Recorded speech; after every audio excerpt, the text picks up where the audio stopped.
Imesalia 14 msikilizaji uweze kutimu saa 6 saa za Afrika Mashariki. Unategea Mziki Mzuka.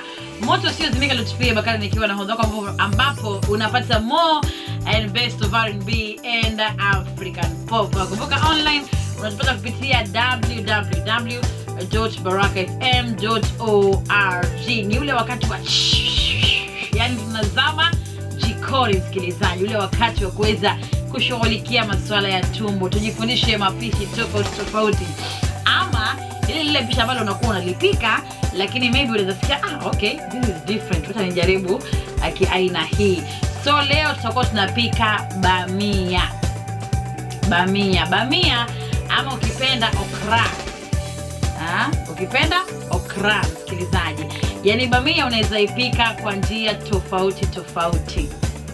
Kwa njia tofauti. Kuna watu hupika bamia kwa kuchemsha, kuna watu hupika bamia kwa kukaanga, kuna watu hupika bamia kwa vile pia kushallow fry, wakapika na samaki. Yake mtu anakuwa na design yake tofauti. Ama pia sometimes it depends unatengeza hii bamia ule na nini. Ama ule kwa nini, unaona? Kama unataka kula kwa sima, ni kwa chapati, ni kwa wali na mambo kama hayo. So leo tunaandaa mboga ya bamia. Na hii mboga yetu ya bamia msikilizaji, tuna mahitaji kadha wa kadha. Leo tutatumia vitunguu maji viwili, tutatumia vitunguu thomo punje 3, tutatumia nyanya, ile nyanya chungu. Tutatumia nyanya chungu, tutumie karoti moja, hoho moja, pilipili manga kiasi, then tutatumia bizari kidogo, ama ukipenda utatumia curry powder. Hiyo bizari ndio curry powder. Alafu chumvi kiasi kwa ajili ya ladha na mafuta kwa ajili ya kupikia msikilizaji. So tutachukua zile bamia zetu, tusafishe vizuri. Ukishazisha zile bamia zako msikilizaji, utazikata zile bamia. Unaona? Utakata ile bamia. Kama mimi bamia na ikiwa ndefu sana nakata labda piece 3 ama piece 2 sometimes yategemea vile mwenyewe utapenda.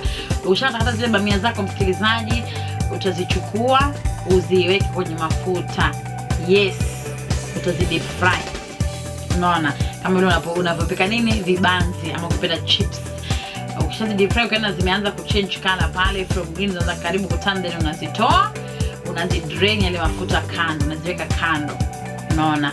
Alafu kishamaliza hivyo sasa tunachukua vitunguu vyetu, tunatayarisha, tunakatakata, unachukua kitunguu chako thomo unaponda pale.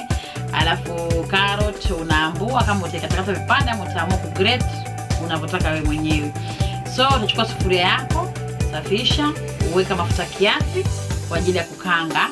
Alafu utaweka kitunguu maji. Kikifanya kiko karibu kuiva hivi kishakuwa chepesi kidogo, utaweka kitunguu thomo. Uchanganye vizuri, then utaweka chumvi. Mimi hupenda kuweka chumvi wakati napika katika kitunguu kwa sababu huwa naona inaingia vizuri pia kwenye chakula. Kwanza hasa kupika mboga za green. So utaweka chumvi yako pale, uchanganye ukiona kitunguu kiko almost ready. So now ukishafanya hivyo utachanganya vile vitu vingine pale. Unaona? Utachanganya hata vile viungo vingine ambavyo viko pale, ambapo tutachanganya ile bizari, tutaweka ile hoho tutaweka mwisho. Then tutaweka ile tutaweka bizari, tutaweka pilipili, ile pilipili manga pale ndani. Ukishaona imeiva nao tunaweza ongeza ile tomato chungu. Unaona? Ile tomato chungu, tutatia carrot na tutatia ile boga. Tuchanganye vizuri mpaka hivi. Tukiona inakuwa dry sana na ile maybe nyanya chungu haijaiva pale vile unavyotaka, then unaweza chukua tu maji kiasi. Yale maji kiasi tu ya kuivisha ile nyanya chungu. Then utachanganya, ukishona imeiva iko vizuri, then now na maji yamepungua, hamna maji mengi, unatia zile bamia zako sasa. Alafu unamwagia bizari yako. Unachanganya vizuri dakika 2 hivi, alafu bamia yako inakuwa tayari kwa kula. Bamia hii mimi kama ni kuila ningechukua mkate wa naan, alafu na kuku wangu chicken tikka pale, hiyo bamia na mkate wa naan. Ama mwingine labda angependa kula na ugali na nyama yake ya kufanya nini, ya kukausha kando. Na hilo ndilo pishi letu hii leo ndani ya Mziki Mzuka.